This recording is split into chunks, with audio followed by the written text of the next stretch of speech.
زمین کی کروی شکل۔ ابتدائی زمانے میں لوگوں کا خیال تھا کہ زمین چپٹی ہے، یعنی کہ فلیٹ ہے۔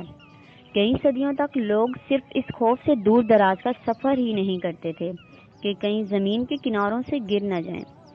لیکن سر فرانسس ڈریک وہ پہلا شخص تھا، مطلب پہلا سائنسدان تھا، جس نے 1577 میں زمین کے گرد سمندری سفر مکمل کر کے ثابت کیا کہ زمین گول ہے۔ در حقیقت اسپین کے فرڈینینڈ میجلن اور ان کے ساتھی پہلے جہاز ران تھے جنہوں نے 1519 میں زمین کے گرد بحری سفر مکمل کیا اور انہوں نے ثابت کیا کہ زمین گول ہے۔ البتہ فرانس ڈریک زمین کے گرد سفر کرنے والا پہلا برطانوی شخص تھا۔ در حقیقت اسپین کے فرڈینینڈ میجلن اور ان کے ساتھی پہلے جہاز ران تھے جنہوں نے 1519 میں زمین کے گرد بحری سفر مکمل کیا۔ اسی طرح اگر ہم قرآن میں دیکھیں، قرآن اس بارے میں کیا کہتا ہے۔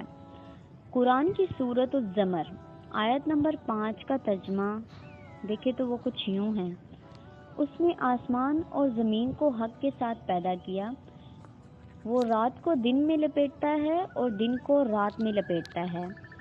یہاں پر لفظ یکوّروا کا استعمال ہوا ہے، جس کا مطلب ہے اوپر چڑھا ہونا، بالکل ایسے جیسے پگڑی سر کے گرد لپیٹی جاتی ہے۔ دن اور رات کا ایک دوسرے پر چڑھنا، یعنی دن کا رات میں اور رات کا دن میں تبدیل ہونا تبھی ممکن ہے جب زمین کی شکل کروی ہوگی۔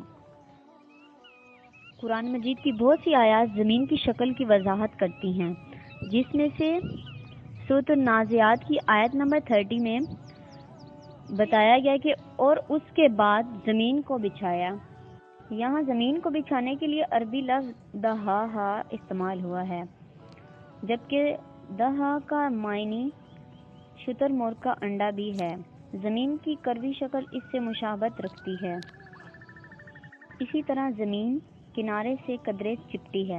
بس قرآن مجید زمین کی درست شکل بیان کرتا ہے، حالانکہ جب یہ نازل ہوا تھا اس وقت عام نظریہ یہی تھا کہ زمین ہموار ہے۔